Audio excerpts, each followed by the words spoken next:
ایک اعلان سن لیجیے۔ مرکزی دارالعلوم چشتیہ رضویہ خانقاہ ڈوگرہ شریف کا 64واں 2 روزہ سالانہ جلسہ دستار فضیلت اور عرس امام اعظم ابو حنیفہ اور عرس محدث اعظم 14-15 شمال منظم کو ہو رہا ہے۔ شرکت فرما کر ثواب دارین حاصل کریں۔ اب تشریف لاتے ہیں استاد العلماء حضرت علامہ مولانا محمد فضل رسول قادری رضوی صاحب تشریف لاتے ہیں۔ ان کی آمد سے پہلے ان کے شایعہ نشان نعرہ لگائیں۔ نعرہ تکبیر، نعرہ رسالت، نعرہ تحقیق، نعرہ حیدری، نعرہ غوثیہ، فیضان محدث اعظم پاکستان۔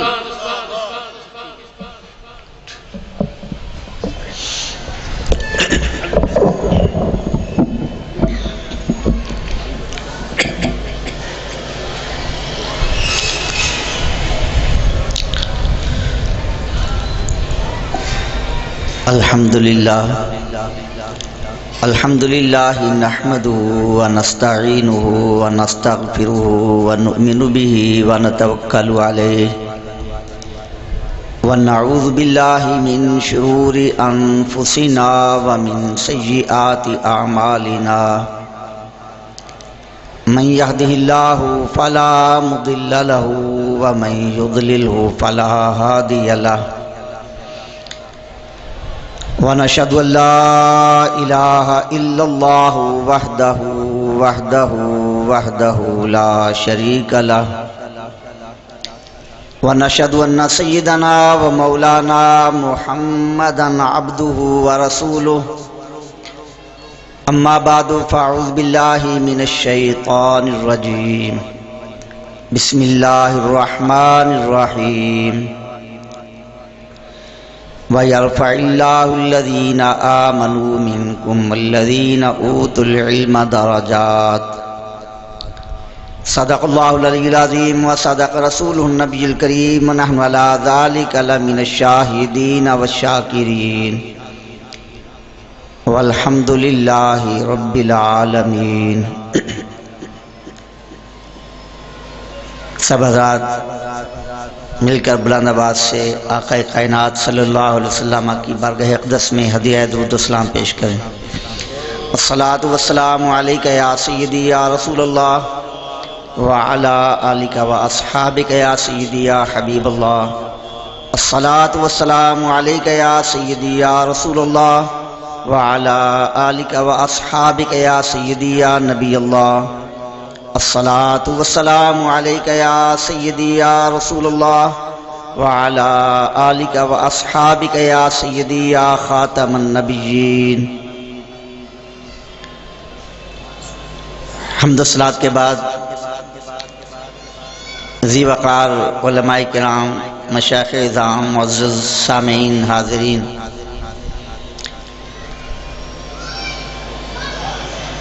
بڑی سعادت کی بات ہے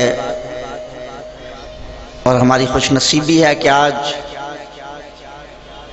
حضور سیدی آقا نعمت محدث اعظم پاکستان رحمۃ اللہ تعالی علیہ آپ کے آستانہ عالیہ کی پر نور فضاؤں میں ہمیں عظیم شخصیات کے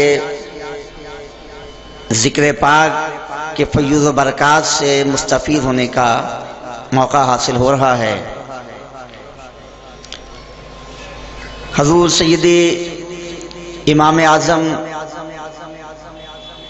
سراج الامہ کاشف الغمہ حضرت امام ابو حنیفہ رضی اللہ تعالیٰ عنہ اور سیدی محدث اعظم پاکستان رضی اللہ تعالیٰ عنہ، ان دونوں شخصیات کے عرس پاک کی یہ تقریب سعید ہے اور ہمارے شیخ طریقت جگر گوشائے محدث اعظم پاکستان سیدی و مرشدی و ملجائی و ماوائی حضور قبلہ قاضی ابو الفیض محمد فضل رسول حیدر رضوی قدس سرہ العزیز ونور اللہ مرقدہ، آپ کے روحانی سائے کے تلے اور نبیرہ محدث اعظم پاکستان قائد اہل سنت سیدی مرشدی صاحبزادہ والا شان قاضی محمد فیض رسول حیدر رضوی دامت برکاتہم العالیہ سجادہ نشین آستانہ عالیہ محدث اعظم پاکستان، آپ کی زیر سرپرستی اور آپ کی روحانی توجہات کے سائے میں ہم سب حاضر ہیں۔ اللہ تبارک و تعالی ہماری اس حاضری کو اپنی بارگاہ میں مقبول و منظور فرمائے۔ ان محافل میں حاضر ہونے سے مقصد یہ نہیں کہ ہم کچھ بیان کریں، بلکہ کچھ فیض حاصل کرنے کے لیے حاضر ہوئے ہیں، اور یقیناً ان پاکیزہ ہستیوں کا ذکر خیر ہی اور ان کی سوانح حیات ہی ہماری ایمان کی تازگی کا باعث ہے۔ ہمارے آقا نعمت جن کے مزار اقدس کے سائے تلے ہم حاضر ہیں، اگر زمانے کے رسم و رواج کو دیکھیں اور آج جو عجیب دور آ چکا ہے، ہماری عقیدتیں بھی بےتاب ہیں، ہماری محبتیں بھی یہ تقاضا کرتی ہیں، ہم بڑے بڑے القاب لگا سکتے ہیں۔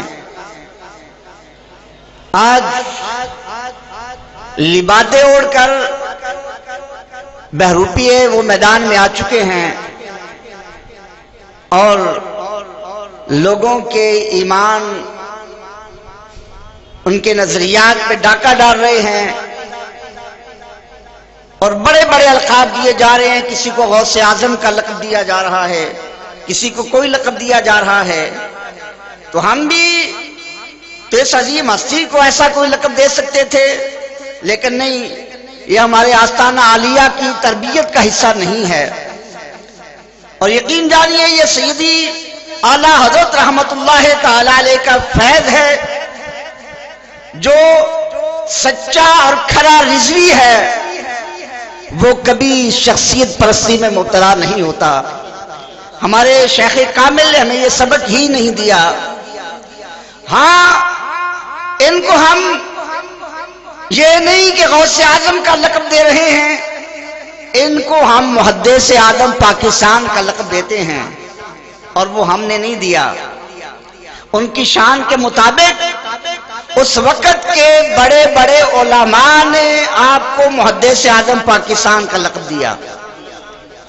تو آپ کی زندگی کے بڑے پہلو ہیں، اور کسی ایک پہلو پہ بات کی جائے تو بات طویل ہو جائے گی، وقت کا دامن تنگ پڑ جائے گا۔ میں اسی محدث اعظم اور شیخ الحدیث کے حوالے سے آپ کی زندگی کے اسی تابناک پہلو کے حوالے سے چند ایک باتیں عرض کروں گا۔ سیدی محدث اعظم پاکستان رحمت اللہ تعالی علیہ کو اللہ تعالیٰ نے جن اوصاف اور جن مراقب سے نوازا،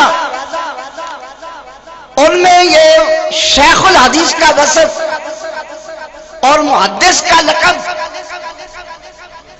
یہ آپ کی ذات پہ کس قدر غالب تھا۔ استاذ الاساتذہ ملک المدرسین حضرت علامہ مولانا عطا محمد بندیالوی رحمت اللہ تعالی علیہ کہ پورے پاکستان میں جہاں کہیں مدارس میں مدرسین ہیں، وہ آپ کے خوشہ چین ہیں، بالواسطہ یا کسی واسطے سے آپ کے شاگرد ہیں۔ آپ شرع تہذیب پڑھا رہے تھے، اور شرع تہذیب کے آغاز میں خطبہ میں یہ بحث آتی ہے لفظ اللہ کے متعلق علماء کرام کے اس میں مختلف نظریات ہیں۔ قاضی بیضاوی رحمت اللہ تعالی علیہ کا جو نظریہ ہے، اگرچہ وہ تحقیقی نظریہ نہیں، مگر قاضی بیضاوی رحمت اللہ علیہ کا موقف یہ ہے کہ لفظ اللہ اپنی وضع کے اعتبار سے اس کا معنی ہے معبود برحق، یہ ایک مفہوم کلی ہے، اور کسی میں معبود برحق والا وصف اگر پایا جا سکتا، اگرچہ یہ ممکن نہیں اللہ کے علاوہ، تو اس پر اس لفظ کا اطلاق ہوتا، لیکن شریعت کے اطلاق میں اب لفظ اللہ بولا جائے تو معبود برحق والا معنی نہیں ہوگا، بلکہ لفظ اللہ بول کر صرف اللہ کی ذات مراد ہوگی۔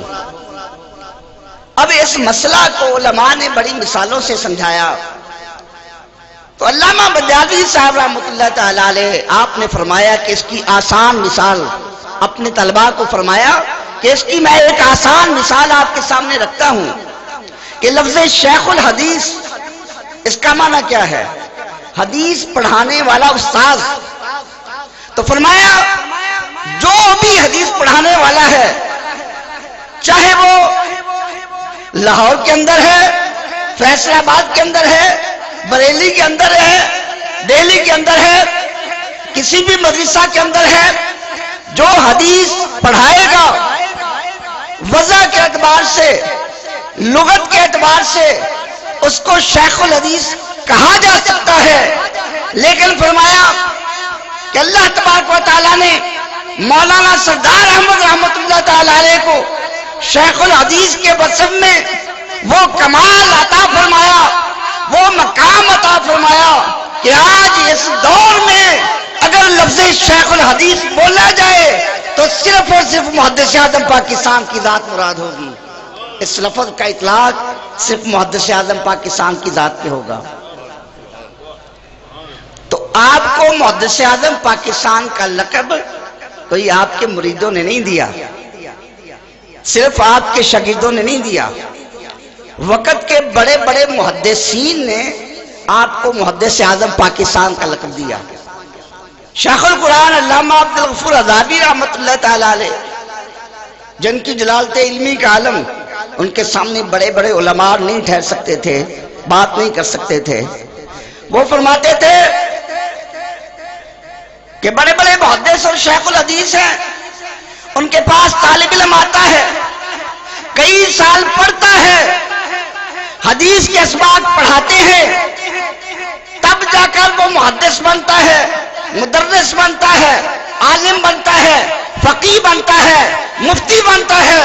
لیکن فرمایا کہ مولانا سردار احمد رحمت اللہ تعالی علیہ کو اللہ نے یہ شان ولایت دی ہے، یہ شان کرامت عطا فرمائی ہے کہ جو آپ کی بارگاہ میں آتا اور آپ نگاہ ولایت سے اس کے سر پر ہاتھ پھیر دیتے، اسے مدرس بنا دیا کرتے، وہ فقیہ اور مفتی بن جایا کرتا تھا، جس کے سر پہ پگڑی باندھ دیتے اس کی دستار ہو جایا کرتی تھی۔ یہ ان وقت کے محدثین کا نظریہ تھا۔ غزالی زمان، راضی دوران، علامہ سید احمد سعید کاظمی شاہ صاحب رحمۃ اللہ علیہ، جن کی جلالت علمی کو ایک زمانہ مانتا ہے، اگرچہ بعض مسائل میں ایک علمی اختلاف بھی تھا، آپ کے وصال اقدس کے بعد حضرت علامہ سید احمد سعید کاظمی شاہ صاحب رحمۃ اللہ تعالی علیہ آپ یہاں تشریف لائے جامع رضویہ میں۔ ایک مورخ لاہوری کلیم الدین رحمت اللہ علیہ بڑے مشہور ہیں، آپ نے غزالی زمان سے یہ سوال کیا اور عرض کیا کہ حضور ایک سوال کا جواب عطا فرمائیں کہ محدث تو وہ ہوگا جس نے حدیث کی کوئی کتاب لکھی ہوگی، حدیث کی کتابوں کا مصنف ہوگا، مؤلف ہوگا، اور آج بڑے بڑے علماء حضرت شیخ الحدیث رحمت اللہ علیہ کو محدث اعظم پاکستان کہتے ہیں، آپ نے حدیث میں کوئی کتاب نہیں لکھی تو آپ کو محدث اعظم پاکستان کا نام کیوں دیا جاتا ہے؟ اب غزالی زمان کا جواب سنو۔ علامہ سید احمد سعید کاظمی شاہ صاحب رحمت اللہ علیہ آپ نے فرمایا کہ سنو ٹھیک ہے حضرت شیخ الحدیث مولانا سردار احمد رحمت اللہ علیہ آپ نے حدیث میں کوئی ضخیم کتاب نہیں لکھی، لیکن آپ نے اپنی نگاہ ولایت سے سینکڑوں محدث پیدا کر دیے ہیں، اس لیے محدث اعظم پاکستان اگر ہیں تو مولانا سردار احمد رحمت اللہ علیہ ہیں۔ یہ تو وہ علماء تھے جو آپ کے ہم اثر تھے، لیکن محدث اعظم پاکستان رحمت اللہ علیہ کی شان دیکھو کہ آپ کے اساتذہ اور آپ کے مشائخ نے بھی آپ کے محدث اعظم پاکستان کے لقب کو تسلیم کیا اور اس کا برملا اظہار کیا۔ بریلی شریف سے ماہنامہ نوری کرن جو حضرت مفتی اعظم ہند شاہ مصطفیٰ رضا خان رحمت اللہ علیہ آل حضرت کے چھوٹے شہزادے آپ کی زیر سرپرستی وہ شائع ہوتا تھا، تو محدث اعظم پاکستان رحمت اللہ علیہ کے وصال کے بعد ماہنامہ نوری کرن کا جو محدث اعظم پاکستان نمبر شائع ہوا اس کے اندر یہ لکھا، حضور مفتی اعظم ہند رحمت اللہ علیہ جو حضرت محدث اعظم پاکستان کے شیخ ہیں، آپ کے استاد ہیں، اور حضرت محدث اعظم پاکستان رحمت اللہ علیہ اپنے آپ کو حضور مفتی اعظم ہند کا ایک ادنا غلام قرار دیتے تھے، ان کی غلامی کو اپنے سر کا تاج قرار دیتے تھے، اور ہمارے شیخ کامل سیدی قاضی الفیض محمد فضل رسول رحمت اللہ علیہ آپ بھی حضور مفتی اعظم ہند کے غلام اور آپ کے مرید ہیں، اور آپ کو خلافت بھی عطا فرمائی۔ نبیرہ محدث اعظم قاضی محمد فیض رسول رضوی دامت برکاتہم العالیہ وہ بھی حضور مفتی اعظم کے غلام ہیں، لیکن حضور مفتی اعظم کی شفقت دیکھو، اپنے شاگرد پہ مہربانی دیکھو، کمال کرم دیکھو۔ آپ نے اپنے رسالے میں لکھا، فرمایا ایک وقت تھا مولانا سردار احمد یہاں چل کر آئے بریلی میں نے ان کو پڑھایا، منیت المصلی پڑھائی، قدوری پڑھائی، کنز الدقائق پڑھائی، شرح جامی تک کتابیں پڑھائی۔ فرمایا ایک وقت وہ تھا سردار احمد شاگرد بن کر میرے پاس آئے تھے، آج اللہ نے ان کو یہ مقام دیا تھا، میرا حق بنتا تھا میں ان سے حدیث پڑھوں، میں ان کا شاگرد بنوں۔ یہ نہیں کہ مفتی اعظم کا مقام نہیں، یہ ان کی مہربانی تھی اور کمال کرم تھا، اپنے شاگرد اور غلام کو یہ اعزاز عطا فرما رہے تھے۔ اور شارح بخاری علامہ شریف الحق امجدی رحمت اللہ علیہ جو کہ حضرت صدر الشریعہ علامہ امجد علی اعظمی مصنف بہار شریعت کے شاگرد ہیں، یہاں بھی وصال سے پہلے تشریف لائے تھے۔ اس وقت میں یہاں زیر تعلیم تھا اور یہاں جمعہ کا خطبہ بھی آپ نے ارشاد فرمایا تھا، اور وہ محدث اعظم پاکستان رحمت اللہ علیہ کے بھی شاگرد تھے۔ تو شارح بخاری رحمت اللہ تعالی علیہ آپ لکھتے ہیں، فرمایا کہ صدر الشریعہ علامہ امجد علی اعظمی رحمت اللہ علیہ ان کے اندر بڑی جلالت علمی تھی، بڑے پر جلال تھے، جلال کے مالک تھے، بڑے بڑے شاگرد ان کے پاس پڑھنے آتے مگر ان کے جلال کو برداشت نہیں کر سکتے تھے۔ کئی شاگرد آتے جلال کو دے کر بھاگ جاتے اور ان کے پاس ٹھہرنا مشکل ہو جاتا، لیکن فرمایا کہ پتہ نہیں کیا بات تھی، ہمارے استاد محدث اعظم پاکستان مولانا سردار احمد رحمت اللہ علیہ کی شخصیت میں کیا کشش تھی، کیا مقناطیسیت تھی کہ جب آپ صدر الشریعہ کی بارگاہ میں حاضر ہوتے سارا جلال جمال میں بدل جایا کرتا تھا۔ فرمایا کہ صدر الشریعہ رحمت اللہ علیہ آپ امام اہل سنت اعلیٰ حضرت رحمت اللہ علیہ کی بارگاہ میں پہنچے، اعلیٰ حضرت نے اپنی فقہ والا فیض، اپنا علمی فیض وہ سارا صدر الشریعہ کے سینے میں منتقل کر دیا، اور جب محدث اعظم پاکستان صدر الشریعہ کی بارگاہ میں پہنچے آپ نے وہ سارا فیض رضا سردار احمد کے سینے میں منتقل کر دیا۔ تو گویا سیدی محدث اعظم پاکستان رحمت اللہ علیہ صدر الشریعہ کے واسطے سے اعلیٰ حضرت کے فیض کے مظہر تھے، حجت الاسلام کے واسطے سے اعلیٰ حضرت کے فیض کے مظہر تھے، حضرت مفتی اعظم ہند کے واسطے سے آپ سیدی اعلیٰ حضرت کے فیض کے مظہر تھے، بلکہ بریلی کے شہزادوں نے کہا، حضرت سیدی محدث اعظم پاکستان کے پیر خانے کے شہزادوں نے کہا کہ اگر پاکستان میں کوئی نائب اعلیٰ حضرت ہے تو وہ نائب اعلیٰ حضرت محدث اعظم پاکستان ہیں، اور فرمایا کہ پاکستان میں اگر کسی نے بریلی کو دیکھنا ہو جاؤ جا کر پاکستان میں لائل پور کو دیکھ لو، یہ پاکستان کا بریلی ہے۔ اور پھر حضرت سیدی محدث اعظم پاکستان رحمۃ اللہ تعالی علیہ، آپ نے حدیث پڑھائی، اس حوالے سے میں بہت سی باتیں ہیں، جتنا وقت ملا جتنا ہو سکا میں کچھ عرض کروں گا۔ تو سیدی محدث اعظم پاکستان رحمۃ اللہ علیہ آپ حدیث پڑھاتے تھے، لیکن حدیث پڑھانے کے بھی بڑے انداز ہوتے ہیں۔ وہ بھی ہوتے ہیں جو حدیث پڑھاتے ہیں، حدیث کی کتاب دے کر پڑھاتے ہیں، مگر میرے آقا نعمت آپ حدیث کو پڑھاتے تھے، حدیث والے کو دیکھ کر پڑھاتے تھے، حدیث کو پڑھاتے تھے، صاحب حدیث مدنی آقا علیہ السلام کے چہرے انور کو دیکھ کر آپ حدیث کا درس دیتے تھے۔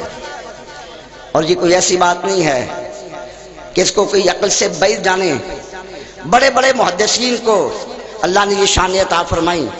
ابھی آپ علامہ شعیب رضوی صاحب سے حضرت حافظ جلال الدین سیوطی رحمۃ اللہ علیہ کا ذکر سن رہے تھے، علامہ عبد الوہاب شرانی رحمۃ اللہ تعالی علیہ، آپ نے میزان الشریعت الکبریٰ کے اندر یہ لکھا، فرمایا کہ حضرت علامہ جلال الدین سیوطی رحمۃ اللہ تعالی علیہ آپ کے پاس ایک شاگرد آیا اور آ کر عرض کیا کہ حضور مجھے وقت کے حاکم سے ایک کام ہے، سفارش کرنی ہے۔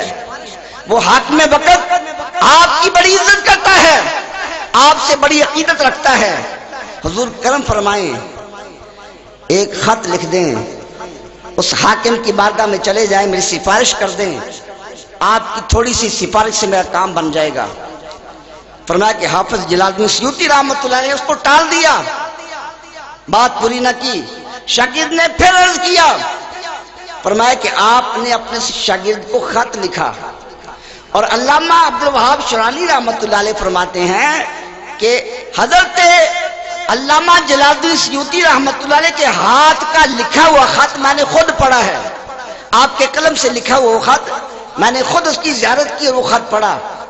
تو علامہ جلال الدین سیوطی رحمۃ اللہ تعالی علیہ آپ نے لکھا، اے میرے بیٹے مجھے تم سے بڑی محبت ہے، تم بڑے عزیز ہو، اگر میرے بس میں ہوتا، میری طاقت میں ہوتا میں تمہارا کام کر دیتا، لیکن میں یہ کام نہیں کر سکتا۔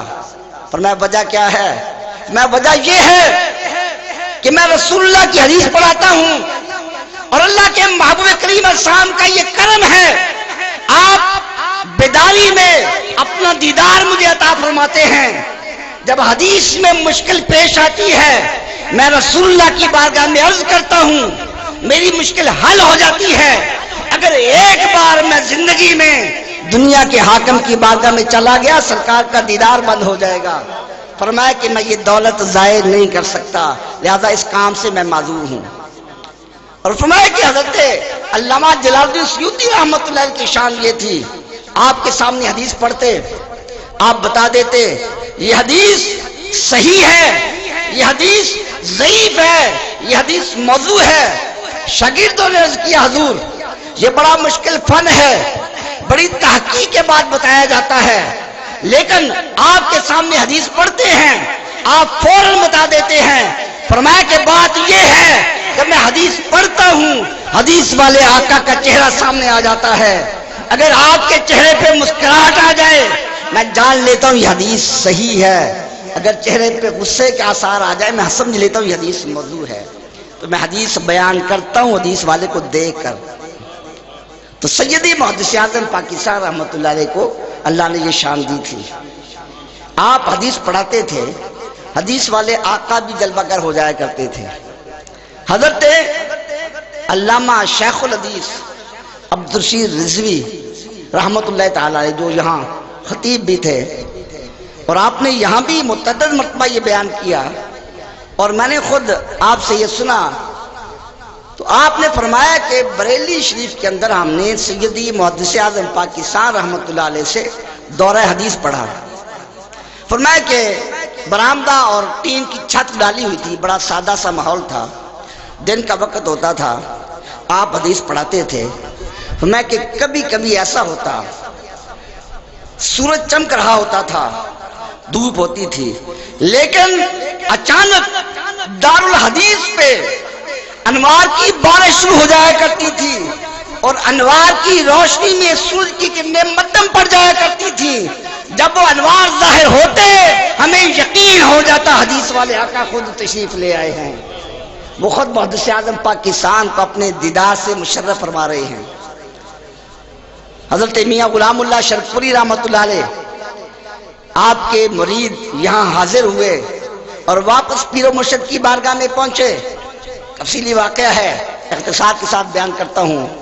تو مرید نے جا کر عرض کیا میاں غلام اللہ صاحب رحمۃ اللہ علیہ سے، حضور میں نے وہاں حضرت شیخ الحدیث مولانا سردار احمد رحمۃ اللہ علیہ کو حدیث پڑھاتے دیکھا، اور حدیث پڑھاتے پڑھاتے کبھی کبھی آپ خاموش ہو جایا کرتے تھے، ایک تو جھک جاتے اور دیکھتے، تھوڑی دیر بعد پھر حدیث پڑھانا شروع کر دیتے، یہ کیا ماجرا تھا؟ تو فرمایا کہ تمہیں نہیں پتا، اس بات کو وہ جانتا ہے جس کو اللہ نے روحانی آنکھیں دی ہیں۔ فرمایا بات یہ ہے، لوگ حدیث دیکھ کر پڑھاتے ہیں، اور سردار احمد حدیث والے کو دیکھ کر پڑھاتے ہیں، ان سے پوچھ کر پڑھاتے ہیں۔ شیخ الاسلام حضرت خواجہ قمر الدین سیالوی رحمۃ اللہ علیہ، مشہور واقعہ ہے، آپ یہاں تشریف لائے اور ابھی جامعہ رضویہ میں داخل نہیں ہوئے، آپ نے جوتے اتار لیے، ننگے پاؤں چلنے لگے۔ وہ لاکھوں مریدوں کے پیر و مرشد ہیں جن کو شیخ الاسلام کا لقب دیا جاتا ہے۔ مریدوں نے عرض کیا حضور یہاں کوئی مسجد نہیں ہے، ابھی مدرسہ بھی نہیں آیا، کوئی صفیں نہیں بچھی ہوئی، بازار میں آپ نے جوتیاں کیوں اتار لی ہیں؟ فرمایا ارے تمہیں کیا پتا، تمہیں یہ آنکھیں نہیں ملی، میں اپنی ان آنکھوں سے دیکھ رہا ہوں، سردار میں حدیث پڑھا رہے ہیں اور حدیث والے کے انوار کی بارش ہو رہی ہے، اس لیے میں نے جوتے اتار دیے ہیں۔ تو یہ سیدی محدث اعظم پاکستان رحمۃ اللہ تعالی کا درس حدیث تھا۔ اور پھر حدیث پڑھانے والے حدیث پڑھاتے ہیں، اپنی زندگی میں حدیث پڑھاتے ہیں، لیکن پھر ایک وقت آتا ہے، یہ دنیاوی زندگی، یہ دنیا کے رشتے، سانس کے رشتے ختم ہو جاتے ہیں، وہ مزاج میں چلے جاتے ہیں، لیکن میرے آقا نعمت سیدی محدث اعظم پاکستان رحمۃ اللہ تعالی علیہ کی شان یہ ہے کہ آپ اپنے مزارے پر انوار میں تشریف لے گئے ہیں، اور آج 61 سال ہو گئے ہیں، 60 سال سے زیادہ عرصہ گزر چکا ہے، لیکن سیدی محدث اعظم پاکستان وصال کے بعد بھی اپنے شاگردوں کو حدیث کا فیض عطا فرماتے ہیں۔ اور یہ ایک واقعہ نہیں، بہت سے واقعات ہیں۔ آپ کے شاگرد حافظ الحدیث جلال الدین شاہ صاحب بھکی والے رحمت اللہ تعالی علیہ، آپ اپنا واقعہ بیان کرتے ہیں، آپ نے بھی بریلی شریف میں حضرت محدث اعظم پاکستان رحمت اللہ علیہ سے حدیث پاک کا سبق حاصل کیا۔ فرمایا کہ جب بریلی شریف میں ہم حدیث پڑھتے تھے تو میرے ذہن میں یہ مسئلہ آیا کہ شہید زندہ ہوتے ہیں، اولیاء اللہ مرنے کے بعد بھی زندہ ہوتے ہیں، تو یہ بات عقل تسلیم نہیں کرتی، اس پہ دلائل کیا ہے؟ تو میں نے استاد گرامی محدث اعظم پاکستان سے عرض کیا حضور اس مسئلہ پر ذرا روشنی ڈالیں۔ آپ نے قرآن کی آیات پڑھی، احادیث پڑھی، اقوال سلف بیان کیے، دلائل کے انبار لگا دیے۔ اس کے بعد فرمایا شاہ صاحب اب مسئلہ سمجھا گیا ہے۔ عرض کہ حضور آپ کے دلائل ٹھیک ہیں، آپ نے جو دلائل بیان کیے وہ دلائل ذہن قبول کرتا ہے، لیکن حضور ایک قال ہوتا ہے اور ایک حال ہوتا ہے۔ یہ آپ علامہ باغلی صاحب سے پوچھیں، ایک قال ہوتا ہے ایک حال ہوتا ہے۔ حضور قال سے آپ نے سمجھا دیا، اب ذرا حال سے بھی سمجھا دیں۔ فرمایا کہ جب محدث اعظم پاکستان نے یہ سنا آپ مسکرانے لگے اور مسکراتے فرمائے شاہ صاحب آپ جلدی نہ کریں، صبر کریں، وقت آئے گا حال سے بھی اس کو سمجھا دیا جائے گا۔ شاہ صاحب فرماتے ہیں کہ پھر میں کچھ عرض نہ کر سکا، وقت گزر گیا، پاکستان مارز وجود میں آ گیا، یہاں تشریف لے آئے، وقت گزرتا رہا، آپ اللہ کی بارگاہ میں پہنچ گئے۔ فرمایا کہ پھر آپ کے وصال کے 6 مہینے بعد فرمایا کہ میں فیصل آباد میں اس وقت لائل پور تھا، یہاں حاضر ہوا آپ کے روضہ انور پہ، آپ کی قبر مبارک پہ، اور آ کر میں بیٹھ گیا اور مراقبہ کیا، اور میں نے توجہ سیدی محدث اعظم پاکستان کی طرف لگائی۔ جب آپ کو یاد کیا تو فرمایا کہ اچانک حضرت محدث اعظم پاکستان میرے سامنے تشریف لائے اور آپ نے فرمایا شاہ صاحب یاد کرو بریلی شریف میں پڑھنے کے دوران تم نے مجھ سے کہا تھا کہ استاد گرامی حال سے سمجھاؤ اللہ کے ولی زندہ ہوتے ہیں۔ فرمایا کہ سن لو شاہ صاحب میں آج بھی زندہ ہوں، جیسا اس وقت زندہ تھا سردار ہم آج بھی زندہ ہے۔ تو وصال کے بعد بھی اپنے مریدوں کو فیض عطا فرماتے ہیں۔ حضرت شیخ الحدیث علامہ الیاس ہزاروی رحمۃ اللہ علیہ جڑا والا، یہ دور نہیں ہے، یہاں آپ کا ادارہ ہے، اور غالباً اسلام آباد میں آپ کی تدفین عمل میں آئی۔ آپ نے بھی حضور سیدی محدث اعظم پاکستان رحمۃ اللہ علیہ سے فیض حاصل کیا۔ حضرت علامہ الیاس ہزاروی رحمۃ اللہ علیہ آپ فرماتے ہیں ایک دن ایسا ہوا، حدیث کی کتاب میرے سامنے ہے، میں اس کو پڑھتا ہوں، مفہوم سمجھ نہیں آ رہا۔ فرمایا کہ بڑا زور لگایا، بڑا غور کیا، عبارت حل نہیں ہو رہی تھی، پریشان ہو گیا، اور پھر میرے ذہن میں یہ بات آئی کہ مجھے اللہ نے وہ دامن عطا کیا ہے، میرے پیر کامل ہیں، میرے شیخ کامل ہیں، اور شیخ کامل کی شان یہ ہوتی ہے کہ وہ مزار میں بھی چلے جائیں اپنے مریدوں کو نہیں بھولتے۔ فرمایا کہ میں نے دل سے توجہ کی، حضرت سیدی محدث اعظم پاکستان کی ذات کو پکارا، حضور کرم فرمائے، فیض عطا فرمائیں، میرا یہ مسئلہ حل ہو جائے۔ فرمایا کہ اسی پریشانی میں میں سو گیا، جب سویا تو خواب میں سیدی محدث اعظم پاکستان رحمۃ اللہ علیہ آپ تشریف لائے۔ آپ نے فرمایا ہزاروی صاحب تم یہ حدیث پڑھ رہے ہو، یہ عبارت پڑھ رہے ہو، اعرابی غلطی ہے، صحیح نہیں پڑھ رہے، اس کو اس طرح پڑھو، عبارت کا مطلب سمجھا جائے گا۔ فرمایا کہ مجھے نیند آئی اور میں نے حدیث کی کتاب کھولی، جیسے آپ نے فرمایا تھا میں نے اسی طرح پڑھا، فوراً میرا مسئلہ حل ہو گیا۔ تو یہ ہے محدث اعظم پاکستان کہ وصال کے بعد بھی اپنے علم حدیث کے شاگردوں کے اشکال کو دور فرماتے ہیں۔ حضرت پیر طریقت علامہ علاء الدین صدیقی رحمۃ اللہ علیہ وہ بھی اپنے وقت کے بڑے پیر تھے، ان کے بڑے مریدین ہیں، وہ بھی اپنا ایک واقعہ نقل کرتے ہیں۔ انہوں نے بھی حضرت محدث اعظم پاکستان سے علم حدیث حاصل کیا۔ فرماتے ہیں کہ کچھ دیوبندیوں کے ساتھ ہمارا کوئی مناظرہ تھا، اس سلسلے میں میں تیاری کر رہا تھا۔ فرمایا کہ مریدین کا حلقہ ذکر تھا، وہ بیٹھے ہوئے تھے، تو میں اس دوران بھی اس مناظرہ کی تیاری میں مصروف تھا۔ ایک حدیث پہ بات کرنی تھی، حدیث کے اسماء الرجال پہ گفتگو کرنی تھی، اور محدثین علم حدیث کے طلباء جانتے ہیں یہ اسماء الرجال کا فن بڑا دقیق فن ہے، حدیث کو یاد کر لینا کوئی آسان کام نہیں ہے۔ ایک حدیث کے یاد کرنے کا مطلب یہ نہیں ہے کہ حدیث کی عربی عبارت یاد کر لی، حدیث کی پوری سند اور نبی پاک علیہ السلام تک جتنے راوی ہیں ان کے سارے احوال، اس راوی نے کس زمانے میں حدیث سنی، اس کا عقیدہ کیسا تھا، وہ کہاں کا رہنے والا تھا، کس کس شہر میں گیا، کس کس محدث سے ملاقات کی، یہ ساری باتیں علم حدیث کے متعلق ہیں۔ اور مجھے وہ بات یاد آ گئی، غالباً یہ حافظ الحدیث کا لقب دیتے تھے غیر مقلدین، عبداللہ روپڑی کو حافظ الحدیث کہتے تھے، اور حافظ الحدیث کسے کہا جاتا ہے جسے 1,00,000 حدیث یاد ہو۔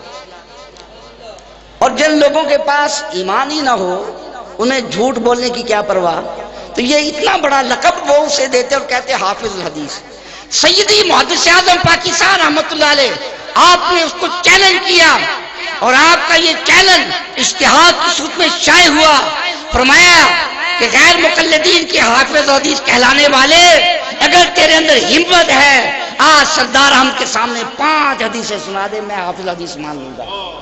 ساری زندگی چیلنج دیا جاتا رہا، مگر اس سے یہ جرت نہیں ہوئی کہ محدث اعظم پاکستان کے سامنے آ کر 5 حدیثیں سنا سکے۔ عبداللہ درخواستی۔ تو اب علامہ علاؤالدین صدیقی رحمۃ اللہ علیہ وہ فرماتے ہیں کہ اسماء الرجال کا مسئلہ تھا اور میں پریشان تھا کہ یہ سارے حوالے کہاں سے تلاش کروں گا، کون سا راوی صحیح ہے، ضعیف ہے، ثقہ ہے، غیر ثقہ ہے، یہ ساری باتیں کہاں سے تلاش کروں گا، وقت بڑا تھوڑا ہے، صبح مناظرہ ہونا ہے، میرے پاس اتنا وقت نہیں ہے۔ اسی پریشانی میں میں نے اپنے مریدوں کو کہا کہ تم ذکر کرو، اور میں مراقبہ کی کیفیت میں چلا گیا، اور مجھے یقین تھا کہ میرے استاد گرامی محدث اعظم پاکستان ایک ظاہری مولوی نہیں ہے بلکہ اللہ کے ولی کامل ہیں۔ تو میں نے اپنے استاد گرامی کی طرف روحانی توجہ کی اور پکارا کہ حضور آپ نے ہمیں حدیث پڑھائی ہے، اب یہ مسئلہ میرے سامنے آ گیا، حضور کرم فرمائے میرا مسئلہ حل کر دیں۔ تو فرمایا اسی مراقبہ کی کیفیت میں میرے استاد گرامی محدث اعظم پاکستان سامنے تشریف لائے اور فرمایا کہ علاؤالدین صاحب تم سنو، میں حدیث کے راویوں کے حوال سناتا ہوں۔ آپ نے ساری سند بیان کی اور راویوں کے حوال بیان کیے اور ساری چیزیں مجھے یاد کروا کر چلے گئے۔ تو اسے محدث اعظم پاکستان کہا جاتا ہے، ان کو ایسے محدث اعظم پاکستان کا لقب نہیں دیا۔ اور میں نے عرض کیا کہ ایسے بڑے واقعات ہیں کہ وصال کے بعد آپ نے اپنے علم حدیث کے شاگردوں کی مشکلیں حل فرمائی۔ ایک مولانا محمد حسن چشتی نظامی ہیں، وہ بھی آپ کے شاگرد تھے۔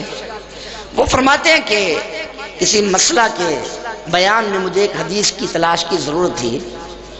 وہ حدیث مشہور ہے، بخاری شریف کے اندر ہے کہ حضرت سیدنا موسیٰ کلیم اللہ علیہ نبینا علیہ السلام آپ کی بارگاہ میں ملک الموت حضرت اسرائیل علیہ السلام روح قبض کرنے کے لیے حاضر ہوئے۔ موسیٰ کلیم اللہ علیہ السلام نے پوچھا اے ملک الموت کیسے آئے ہو؟ عرض کی حضور آپ کی روح قبض کرنے آیا ہوں۔ فلما جاہو فسکہو، فرمایا کہ موسیٰ علیہ السلام نے جب یہ سنا آپ نے ملک الموت کو تھپڑ رسید کر دیا۔ آپ جلال والے تھے، بلکہ علماء نے تو یہ لکھا کہ موسیٰ کلیم اللہ نے تھپڑ کیوں لگایا تھا؟ آپ ملک الموت کو یہ بتانا چاہتے تھے اے ملک الموت آج تم مصر آ گئے ہو اور ایک وقت آئے گا اللہ کے آخری نبی امام الانبیاء تشریف لائیں گے، ذرا خیال کر کے آنا، بغیر اجازت کے نہ آنا۔ تو میں فسکہ فرجع الی ربہ، حضرت اسرائیل علیہ السلام آپ اللہ کی بارگاہ میں حاضر ہوئے۔ اے اللہ تو نے مجھے ایسے بندے کے پاس بھیج دیا، وہ بندہ تو مرنا ہی نہیں چاہتا۔ یہ اللہ والوں کی شان ہے، اللہ تعالیٰ کے مقبول بندے اللہ تعالیٰ ان کی روح بھی قبض فرماتا ہے تو ان سے اجازت فرشتے لیتے ہیں۔ تو یہ سارا واقعہ وہ بخاری شریف کے اندر موجود ہے۔ تو حضور سیدنا موسیٰ کلیم اللہ علیہ السلام کا یہ واقعہ جو حدیث پاک تھی، تو مولانا حسن نظامی نعرہ تکبیر، نعرہ رسالت، مناظر اسلام، حضرت صاحب تشریف لائے، انشاءاللہ عزیز آپ کا خطاب ہم سنیں گے۔ تو مولانا حسن نظامی رحمت اللہ تعالی علیہ آپ فرماتے ہیں کہ اس حدیث کی مجھے تلاش تھی، اور آج وہ نیٹ کا دور آ گیا ہے، کوئی حدیث تلاش کرنی ہے، ایک لفظ لکھو فوراً حدیث سامنے آ جائے گی۔ سیدی محدث اعظم پاکستان آپ کی کتابیں فتاوی رضویہ پڑھو، آپ ایک مسئلہ بیان کرتے ہیں تو حوالوں کی لائن لگ جاتی ہے، وہ آپ کا علمی کمال تھا۔ لیکن آج ایک عام آدمی وہ بٹن دباتا ہے تو وہ حدیث کے حوالوں کی لائن سامنے آ جاتی ہے. وہ آج کا دور نہیں تھا. وہ مولانا فرماتے ہیں کہ میں بڑا پریشان ہوا، میں حدیث تلاش کرتا رہا، نماز عشاء کے بعد حدیث کی تلاش میں لگا رہا، 12 بج گئے. فرمایا کہ مجھے نیند آ گئی، نیند کا غلبہ ہوا، حدیث کی کتاب کھلی اور میں وہیں لیٹ گیا، سو گیا. فرمایا کہ جب میں سویا خواب میں میرے آقا نعمت میرے شیخ کامل حضرت سیدی محدث اعظم پاکستان رحمۃ اللہ علیہ تشریف لائے. آپ نے فرمایا نظامی صاحب پریشان کیوں ہوتے ہو، بخاری شریف کھولو اور غالباً فرمایا صفحہ نمبر 178 نکالو، وہاں یہ حدیث موجود ہے. آپ نے یہ فرمایا، میری آنکھ کھل گئی. فرمایا کہ میں اٹھا، وضو کیا اور جو ہی وہ صفحہ کھلا سامنے حدیث پاک موجود تھی. تو سیدی محدث اعظم پاکستان رحمۃ اللہ تعالی علیہ آپ کے ایسے واقعات بہت زیادہ ہیں کہ آپ نے اپنے شاگردوں کو وصال کے بعد بھی اپنے علمی فیض سے فیض یاب کیا. یہ ہے محدث اعظم پاکستان. بس آخری بات 2 منٹ میں عرض کر کے بات ختم کرتا ہوں کہ سیدی محدث اعظم پاکستان رحمۃ اللہ علیہ وہ محدث جن کو شیخ القرآن علامہ عبدالغفور ہزاروی محدث اعظم کہیں، جن کو غزالی زمان علامہ سید احمد سید کاظمی شاہ صاحب محدث اعظم پاکستان کہیں، جن کو حضور مفتی اعظم ہند رحمۃ اللہ علیہ وہ محدث اعظم پاکستان کہیں، وہ محدث اعظم پاکستان اپنے شاگردوں کو اپنے وصال کے بعد اپنا علمی فیض عطا فرماتے تھے اور خود محدث اعظم براہ راست کملی والے آقا سے فیض حاصل کرتے تھے. یہ عالت کا فیضان تھا، ان کی نسبت تھی. وہی حوالے تھے کہ آپ کو اللہ کے محبوب سے یہ فیض نصیب ہوتا. بس وہی آخری واقعہ عرض کر کے بات ختم کرتا ہوں. حضرت سیدی محدث اعظم پاکستان رحمۃ اللہ علیہ ایک کتب خانہ پر تشریف لے گئے. کتب خانہ کا مالک دیوبندی تھا، مولوی نور محمد. اس نے دیکھا اہل سنت کے ایک عالم، کیونکہ آپ کی وجاہت ہی ایسی تھی دیکھنے والا دیکھ کر ہی پہچان جاتا تھا یہ وقت کے محدث ہیں. سیدی محدث اعظم کی شان تو کیا، آپ کے شہزادے میرے شیخ کامل کی شان یہ تھی، ان کے چہرے کو دیکھ کر پتہ چلتا تھا یہ محدث اعظم کے جانشین ہیں. تو سیدی محدث اعظم پاکستان رحمۃ اللہ تعالی علیہ جب آپ وہاں تشریف لے گئے، اس نے دیکھا یہ اہل سنت کے ایک عالم تشریف لائے ہیں. اس نے یہ اچھا موقع سمجھا، زمین سے ایک تنکا اٹھایا اور کہنے لگا مولوی صاحب تمہارا عقیدہ یہ ہے اللہ کے نبی علیہ السلام ہر چیز کو جانتے ہیں، بتاؤ یہ ذرہ یہ تنکا اس کا بھی اللہ کے نبی کو علم ہے؟ کیا اس پر تمہارے پاس کوئی دلیل موجود ہے؟ کوئی قرآن کی آیت کوئی حدیث موجود ہے؟ سیدی محدث اعظم پاکستان فرماتے ہیں، آپ نے کہا کہ دیوبندی مالوی نے مجھ سے سوال کیا. وہ فرماتے مولوی تو مولا کی طرف منسوب ہے، یہ انڈیا کا علاقہ تھا مالوا. تو فرمایا دیوبندی مالوی نے مجھ سے یہ سوال کیا. فرمایا کہ پہلی بار یہ سوال ہوا تھا اور بڑا عجیب سوال تھا. تو فرمایا کہ تھوڑی سی ذہن میں انقباض کی کیفیت پیدا ہوئی. فرمایا کہ فوراً میں، یہ سیدی محدث اعظم پاکستان کے الفاظ ہیں، اس کو مختلف الفاظ سے بیان کیا. سیدی محدث اعظم فرماتے ہیں کہ جب اس نے یہ سوال کیا اور انقباض کی کیفیت طاری ہوئی، میں نے فوراً اپنی توجہ کملی والے آقا مدینہ کے تاجدار کی طرف لگا دی. حضور کرم فرمائیں، فرمایا فوراً مدینہ منورہ سے انوار آئے، میرا سینہ روشن ہوا اور میرے سامنے جواب آ گیا. میں نے فرمایا مولوی سن، اللہ کے محبوب فرماتے ہیں ما من شین فی الارض ولا فی السماء الا باردۃ الجن والانس الا ویعلم انی رسول اللہ. فرمایا کہ زمین و آسمان میں جو بھی چیز ہے سوائے سرکش جنوں انسانوں کے ہر چیز مجھے جانتی ہے میں اللہ کا رسول ہوں. فرمایا کہ ارے مالوی یہ تنکا یہ بھی ایک شے ہے، یہ بھی ایک چیز ہے. فرمایا یہ تنکا ہو کر یہ حقیر تنکا جانتا ہے آپ اللہ کے رسول ہیں. کیا اللہ کے رسول نہیں جانتے یہ میرا امتی ہے؟ کیا آپ اس کو نہیں جانتے؟ میں کہ وہ لاجواب ہو گیا. تو یہ سیدی محدث اعظم پاکستان رحمۃ اللہ علیہ کا فیض. آپ کے محدث اعظم کے حوالے سے میں نے چند ایک بات عرض کی، ورنہ یہ ایک تفصیلی موضوع ہے اور آج ان کی بارگاہ میں ہم حاضر ہیں اور یہ دعا کرتے ہیں اللہ تعالیٰ آپ کے ان انوار و تجلیات کی برکت سے، ان فیض و برکات کی برکات سے اللہ تعالیٰ ہمارے سینوں کو بھی محبوب کریم السلام کے عشق پاک کی روشنی سے روشن و منور فرمائے۔ وما علینا الا البلاغ المبین۔